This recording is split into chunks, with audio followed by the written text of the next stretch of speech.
Hello बच्चों, let's read the question. The question says, for an ideal liquid, the bulk modulus is infinite, the bulk modulus is zero, shear modulus is infinite और shear modulus is zero. यहाँ पर इसके बारे में हम बात करेंगे. So we'll talk about the bulk modulus and shear modulus for the liquid. Ideal. So the key concept over here will be, यहाँ पर हमारा key concept क्या कहेगा? देखिए लिक्विड कैसा है, आइडियल लिक्विड है. सबसे पहले बात करते हैं आइडियल लिक्विड के बारे में. देखिए जो हमारा आइडियल लिक्विड होता है that is non compressible. Ideal liquid मतलब a liquid which is non compressible. Non compressible यानी कि जिसको जल्दी से कंप्रेस नहीं कर सकते हैं उसको हम बोलते हैं नॉन कंप्रेसिबल. अगर नॉन कंप्रेसिबल लिक्विड है तो चेंज इन वॉल्यूम जो होगा वो हमारा क्या होगा, जीरो होगा, राइट. और हमें पता है दैट बल्क मॉडुलस का फॉर्मूला क्या होता है. द बल्क मॉडुलस इज, जिसको हम के से रिप्रेजेंट करते हैं, we can say the bulk modulus is represented by K, that is equal to F upon A, that is stress, and the change in volume delta V by V, right. ये हमारा formula है bulk modulus का. तो इसको हम लिख सकते हैं, we can write it as F V divide by a delta we.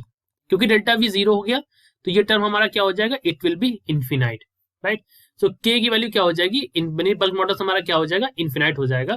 So from here we conclude that bulk modulus is infinite. तो ऑप्शन नंबर ए हमारा यहाँ पर सही हो गया, that bulk modulus is infinite, क्योंकि चेंज इन वॉल्यूम जीरो है. यहाँ पर हमने जीरो रखा उठा के, और 1/0 हमें पता है 1/0 क्या होता है, 1/0 is infinite.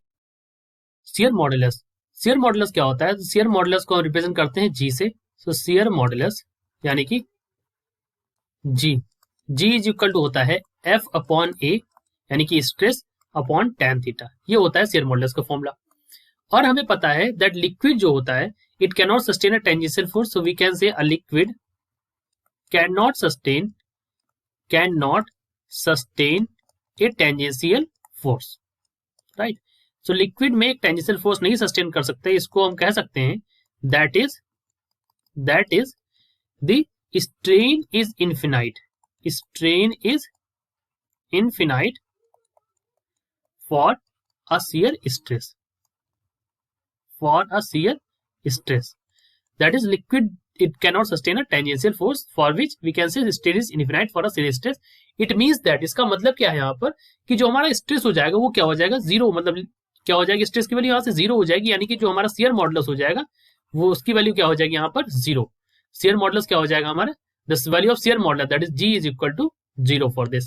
So option number D हमारा यहाँ पर सही हो जाएगा, that shear modulus is 0 because liquid cannot sustain a tangential force. और ये होता क्या है, फोर्स अपॉन एरिया, स्ट्रेस. और फोर्स अपॉन एरिया मतलब यहाँ पर फोर्स तो सस्टेन नहीं कर सकता, यानी कि फोर्स की वैल्यू ये वैल्यू जीरो हो जाएगी. इसका मतलब हमारा जो shear modulus हो जाएगा वो भी हमारा जीरो हो जाएगा.